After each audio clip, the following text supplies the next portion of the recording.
Israel here at Pearls of Promise Ministries and Pop Talk, and we always want to do something that is Israeli focused when we're here taping television shows with Overcomers TV and LindellTV here at the NRB convention. And we have two guests here in the second half of the program, and we are thrilled to first introduce Captain Guy Barak. He's the former Israeli naval attaché to the United States, as well as Bram Maas. Bram is the Associate Director for the Christian initiative of the organization called Friends of the Israeli Defense Forces, or FIDF for short. Here's a little bit more on Captain Barak. Captain Barak has served under several operational and commanding positions, such as Deputy Commander of Flotilla 3, where he oversaw the main surface warfare vessels of the Israeli Navy. He was also the commander of Squadron 916, commanding the entire patrol boat fleet responsible for protecting naval terrorism from the Gaza Strip. Amazing. Captain Barak is a graduate of the U.S. Naval War College. He's also a graduate of the Israeli Naval Academy, and since the start of the war, he has taken the role, another important role, as the Israeli military attaché to the United Nations in New York. Our other guest, Bram Maas, lives in Nashville, Tennessee, one of my favorite cities, and he's an experienced business development, sales, and marketing expert. And in addition to working with the FIDF, he's a pastor at the Olive Tree Church in Murfreesboro, Tennessee. So welcome, gentlemen. It's just so great to have you here on Pop Talk. And I'm going to start with you, Captain Barak. Can you even put into words what the last year and a half has been like since October 7th, 2023? What are your thoughts? And do you think we're at the end of the war, finally? Well, first of all, thank you so much for having me here. It's a great honor to speak in front of you and representing not just my service, but my country. Yes. Well, you know, since October 7th, Israel is not the same place.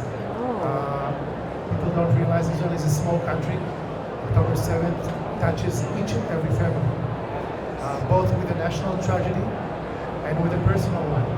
Almost everyone got someone he knows, either a family member, a friend, colleague, neighbor. I can show you that my wife's uncle was murdered in his house in Kibbutz Nir Oz on October 7th in front of his wife's eyes, and she was taken as a hostage to Gaza. We were fortunate enough that she was one of those who has been released on the first hostages deal. Praise the Lord. But it really touches everyone in Israel. Yes. So the national tragedy mixed with a personal tragedy. And as a military officer with a professional tragedy as well. We are still fighting in this war, you know, it's not the end yet. And for your question, if I'm going to see the end of this war, right now, as you know, we're in the middle of the hostages deal. And the main and most important goal is to bring all of them back home right away. Yes. Hopefully alive, but those who are not, to be buried in a respectful way in Israel. This deal is still going on, and I don't know what's going to happen. It's all built by the political level, as it should be. But we, as the IDF, we're ready for every scenario that might happen, either during this deal or afterwards. We're fighting for three main goals, and it's important to say. The first one is, of course, to bring all the hostages back. Right. Yes.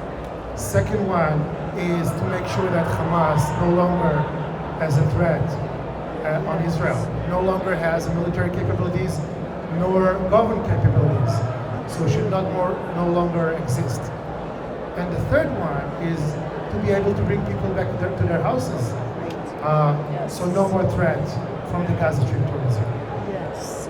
Yes.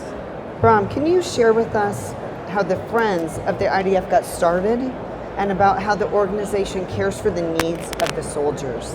Yes, definitely. So the RDF, the Friends of the RDF was started actually by a group of Holocaust survivors. So, and after surviving World War II in the death camps, they saw like when the state of Israel, like the rebirth, like in 1948, they saw how important it is to keep like the state of Israel safe, you know. And who does that? The IDF soldiers, and they need to be cared for. You know, the wars that they fought ever since 1948 has been gruesome. Like if we look at the Yom Kippur War, and just like the IDF soldiers and their families, how they've suffered through these different wars, and that's why these Holocaust survivors basically started the Friends of the IDF. And we are standing with the soldiers really in the well-being, for the well-being of the soldiers. So from bereaved families, we help them who have lost like a father, a husband, or even a brother or a sister. Yes. You know, and it leaves a complete gap within like the society, and every part, as God said, like every part of society has somebody who is involved in this. So a lot of my friends who live there. It's a small country. It's a very small so you know country. a lot of people. Yeah. Right. Yeah. It's the size of New Jersey, right? So that's how small it is. So.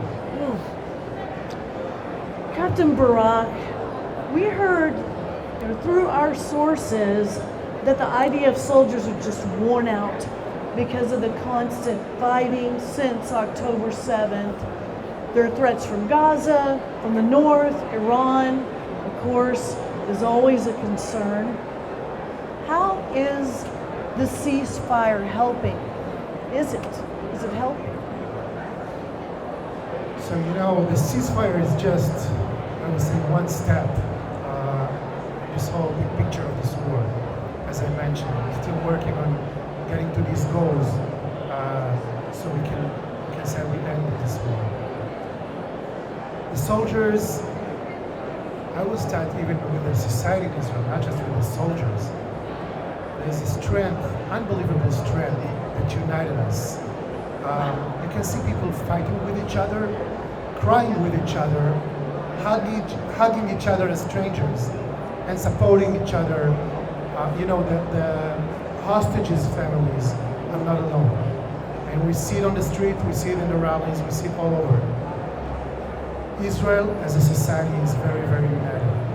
And as a military perspective, on a military perspective, we saw so many people coming from overseas to join and support us as well.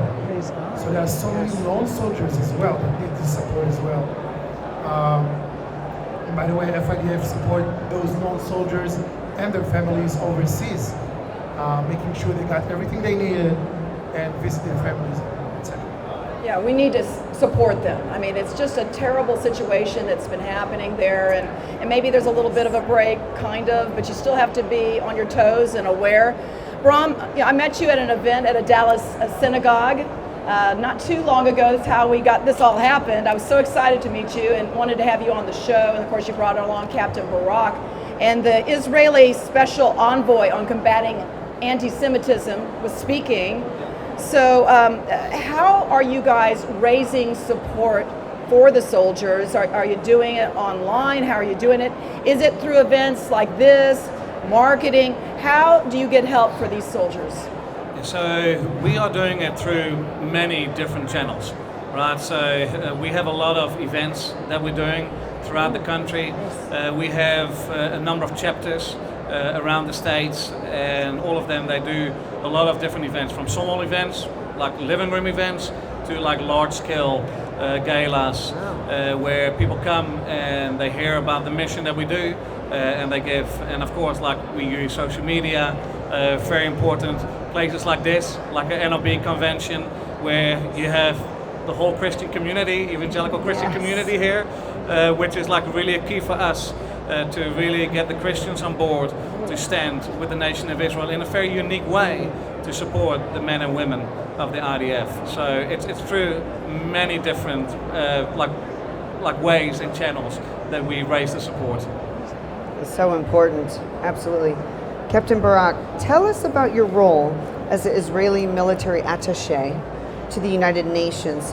What all do you do in that position? Well, you can imagine that working in this environment, it's another war zone, I would say. Mainly what my job was, first of all, to support and inform the ambassador, the Israel ambassador to the United Nations, and support his team with the incredible job they are doing in this battlefield called the UN. Second, working with other military attaches from all around the world to inform them and talk professionally about what we're doing. And I can share with you that we got a great support and understanding and appreciation that what we're doing the way we're doing. And you know, we share the same values. We go through our values that we believe in, which means we cherish life and we behave in this way as a military. There's nothing equivalent to that in any other military conflict around the world. So I was there to reflect that as well. Well, this question is for both of you because on Pop Talk, we are supporters of Israel. Yes. We love Israel. We stand with Israel. And in the FIDF vision statement, the vision is to secure the survival of Israel, to ensure a thriving homeland for Jews worldwide. Can you each explain why that is so critically important right now? I would like to share with you that whenever someone's talking with me about my military service, I always say that it started way long before me. My grandparents are Holocaust survivors, and my grandfather, he used to be a partisan who fought the Nazis during the Second World War. So he was a fighter too. My father also served in the IDF, and now this is my shift. That's how I see it. This time it's our shift, and you know, it's crucial for the survival of Israel. Now, what FIDF does during these times, supporting our soldiers, not just for being able to go back to the battlefield, but to being able, you know, dealing with PTSD and other stuff, to build a house in Israel, to build a family in Israel, to have normal life afterwards. You gotta be able to do that. Yes. Of course, we also know that the Bible says like that they were like taken away, right? Like the Jewish people, and they've been brought back, and they've been brought back to be like there to stay, right? Definitely. And not to be uprooted again, the Bible says. And that's why it's also important that we stand with the nation of Israel in this way, and that there is a homeland. You know, after the Holocaust, the ashes of the Holocaust, that the state of Israel had a rebirth again, and it's important for us to stand with the nation of Israel and its soldiers. We have to keep it safe, and I know all of us want to go back. Yes, you know, we want to go definitely. back and visit. I love Israel. I love going there. I love just being a part of that because you feel the presence of the Lord when you go there, right? So, yes, and you know, we used to say never again after the Holocaust, but never again is now. For Right. real. And we keep explaining that we are fighting now against 7 fronts, but there's an 8th front, which is the public opinion in the social media and the anti-Semitism. And this is where we appreciate every voice. And that's the front we're on with our documentaries to fight anti-Semitism. And so we're with you. We're creating some curriculum to fight anti-Semitism. And so that's the front. We're right there in the front lines with you on that 8th front. So thank you guys so much for being on Pop Talk. I'm so glad, a divine appointment meeting you, Bram, at that event. And we know that all of you are going to want to get involved in this, and you're going to want to help the Friends of the Israeli Defense Forces. To find out more, you can go to their website, and the website is FIDF.org. It's FIDF.org. And we hope you'll reach out to us here as well at Pearls of Promise Ministries. Our website is pearlsofpromiseministries.com. You can email us at info@pearlsofpromiseministries.com. We're on Facebook, X, and Instagram. You can find us there at pop_ministries. All of our past shows and award-winning documentaries to fight anti-Semitism on our Pearls of Promise YouTube channel. And thanks to our show hosts today, LindellTV and OvercomersTV, as we come to you from the NRB Convention 2025. We're just ordinary girls who God turned into pearls. Pray for Israel, everybody. Have a beautiful week. Overcomers TV, streaming now. Download our app on your smart TV, Roku, Apple TV, and more.